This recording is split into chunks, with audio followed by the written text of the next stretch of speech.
right, so it's true then that she did test positive for alcohol on November 2nd with a 1,081 ETG, and then you got it confirmed with an ETS test 291.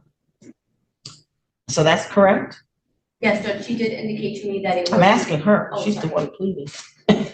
Is that correct? Yes. All right, and then failed to appear for a test on November 6th for ETG. Is that correct as well? Yes. And then apparently they've indicated it failed to appear November 15th, 17th, 27th, and December 12th. Is that right too? I don't recall, but yes. Okay. All right, well, I find that's sufficient basis for this plea, and I'll accept it, finding that plea is freely understanding, voluntary, and knowingly made. What would you like to say? Your Honor, as indicated by Ms. Webster, it seems to have been a transportation issue. She did indicate that. You can't have that.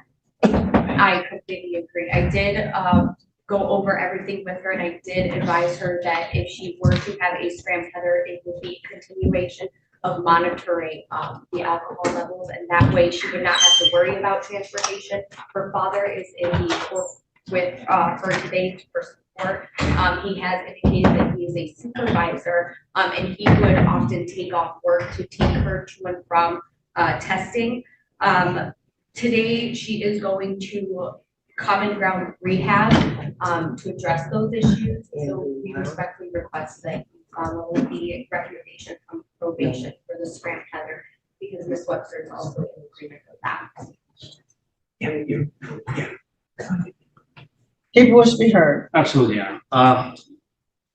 Last time we were here, Your Honor, for violation hearing was that sentencing day back on September 26, 23. Sister counsel was not here. Mother counsel was here. Specifically, I'm reading from my notes that the court did sentence the defendant 18 months probation, 21 days jail credit. 21 days jail credit for 1, 17 days held in advance. The defendant was supposed to complete 3 days of community service, outpatient substance abuse treatment. The entire time while this case has been pending, Your Honor, we had several missed tests and violations that are ongoing. Oh, yeah, I see. And you were pretty darn clear that any positive tests, specific positive tests, that you're gonna give her the minimum of 17 days in jail. And I would ask the court to hold to its word, because you were pretty clear. And here we are today. Let's put aside the missed test. Let's say that has been an issue, and I'm not arguing, could have been. But what about the positive test, which is confirmed? There's been no accountability. There's no responsibility here. It's ongoing issues here. I don't think Ms. Webster realized that she cannot drink while on probation. Has been doing so since August. Actually, since July. The entire time, actually, take it back. Since June. There's been ongoing bond violations, ongoing positive tests, ongoing missed tests. We can't just keep looking the other way on it. We need to keep the community safe. So I would ask the court to impose a 17 days jail sanction that the court had promised last year. If I may, Your Honor, in response. I said it. It's an alternative sentence. She knew it. I know it. I said. Well, 21 days credit for 1. 3 of those jail days would be an impact weekend. 17 of those days would be suspended if she's in compliance. She ain't been on the phone. What would you like to say? Your Honor, she fully accepts responsibility. Good. Is she ready to go? Your Where else would she be going? Jail on 17 days. Honor, she just really requests that you give her another chance. She agrees with the recommendation of probation for the scram tether. She is willing to do that. She has accepted responsibility. She is even going to rehab today to address those alcohol issues. It was scheduled for her to go in this morning, but because of this hearing, she adjourned it to a later time today to be checking in. She is actively trying to address those alcohol. I like the fact that she's enrolling into a program. Yes. I do like that, but I still said what I said. So how am I going to balance the two? Because she don't have to do 17 days, whether she goes today or whether she goes when she gets out.